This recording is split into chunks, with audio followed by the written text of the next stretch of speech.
Hello friends, welcome back to my YouTube channel. आज के इस वीडियो में हम एक लैटिन मैक्सिम डिस्कस करेंगे जिसका नेम है रेस नलिस।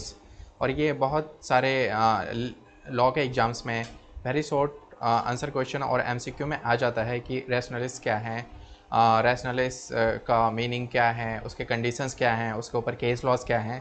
तो आज हम इस वीडियो में रेस नलिस का मतलब समझने वाले हैं, उसके कंडीशंस क्या हैं जो फुलफ़िल करने से वो रेस नलिस का लीगल मैक्सिमम अप्लाई होता है, और उसके बाद हम केस लॉज समझने वाले हैं। तो चलिए हम स्टार्ट करते हैं रैशनलिस्ट के मीनिंग से।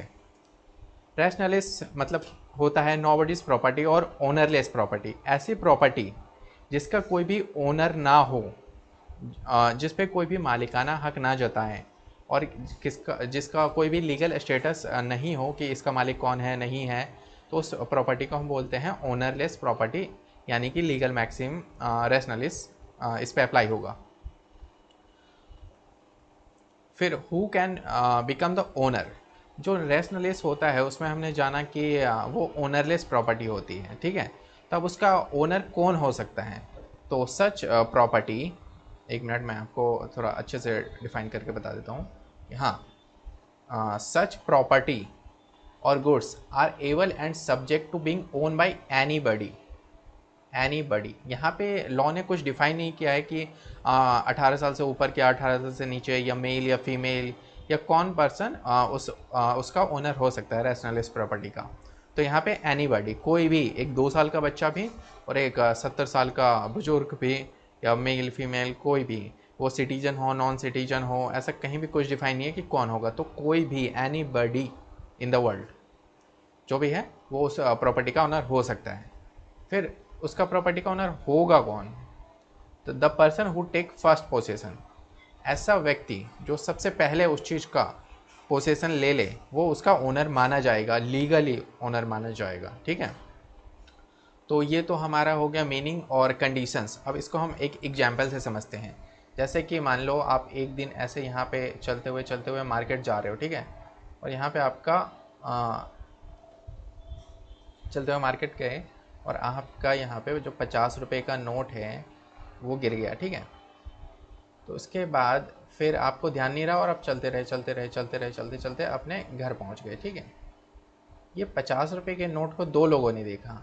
एक यहाँ से मिस्टर बी हैं, वो देख रहे हैं, और एक दूसरी तरफ से, इस साइड से, एक मिनट, पेन शायद चल नहीं रहा है, अरे यार, इसको ना मिस्टर ए यहाँ से देख रहे हैं, ठीक है, मिस्टर ए। अब ये 50 रुपये का नोट यहाँ पे गिरा पड़ा है, उसको दो लोग देख रहे हैं, मिस्टर ए इधर से, मिस्टर बी इधर से, और मिस्टर ए इधर से, दोनों ने देखा। अब ये क्या है, ये जो 50 रुपये का नोट है वो अभी ओनरलेस प्रॉपर्टी है, यानी कि ये रेशनलेस प्रॉपर्टी है, ठीक है। अब यहाँ पे ओनर कौन होगा इसका? अगर मिस्टर ए और मिस्टर बी दोनों ने साथ में ही देखा, लेकिन अभी तक कोई ओनर हुआ है नहीं। उसके बाद क्या हुआ कि मिस्टर ए तेज कदमों से चल के आए और मिस्टर बी इससे पहले कुछ करे, मिस्टर ए ने 50 रुपये का नोट जो है वो उठा के रख लिया, ठीक है। अब मिस्टर ए ने जब यहाँ पे 50 रुपये का नोट उठा के रख लिया, तो लॉ ने बोला कि जो पहले पोसेसन लेगा, who takes first possession will become owner. तो यहाँ पे मिस्टर ए जो है वो 50 रुपये के ओनर माने जाएंगे लीगली। बस इतना सा ही कॉन्सेप्ट है अपना रेशनलिस्ट का। इसके ऊपर केस लॉज भी हैं, जैसे कि अनिल भारद्वाज एंड अदर्स बसे द स्टेट। ये बॉम्बे हाई कोर्ट ने, जो अभी हमने प्रिंसिपल डिस्कस किया उसको ही डिस्कस करते हुए रेशनलिस्ट बताया था कि रेशनलिस्ट मतलब क्या होता है और कौन कौन से प्रिंसिपल उसमें लागू होते हैं। तो उन्होंने बताया था कि ओनरलेस प्रॉपर्टी होनी चाहिए सबसे पहले, जो उसका रेशनलिस्ट अप्लाई करने के लिए जो प्रिंसिपल चाहिए।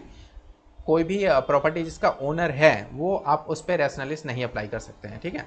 तो पहला कंडीशन क्या है कि उसका ओनर नहीं होना चाहिए, ओनरलेस प्रॉपर्टी। और दूसरी कंडीशन क्या है कि वो किसी के द्वारा प्रोसेस कर ली जाए। जब तक उसको कोई प्रोसेस नहीं करता है तब तक वो रेशनलिस्ट नहीं माना जाएगा।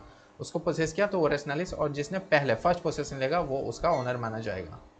फिर थायारमल बसेस कन्ना कमल में भी सुप्रीम कोर्ट ने सेम प्रिंसिपल लागू किया था कि ओनरलेस प्रॉपर्टी होनी चाहिए, और पर्सन जो है वो फर्स्ट पोसेशन लेगा तो उसका ओनर माना जाएगा।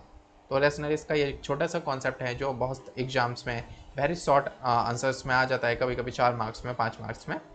तो यही है रेशनलिस्ट, एक छोटा सा प्यारा सा कॉन्सेप्ट है। उम्मीद करता हूँ आपको चीज़ें क्लियर समझ में आई होंगी। अगर नहीं समझ में आई हैं तो आप हमारे कमेंट बॉक्स में कमेंट करें, मैं आपको बिल्कुल ज़रूर उस पर उसका आंसर देने की कोशिश करूँगा। ठीक है, धन्यवाद, थैंक यू।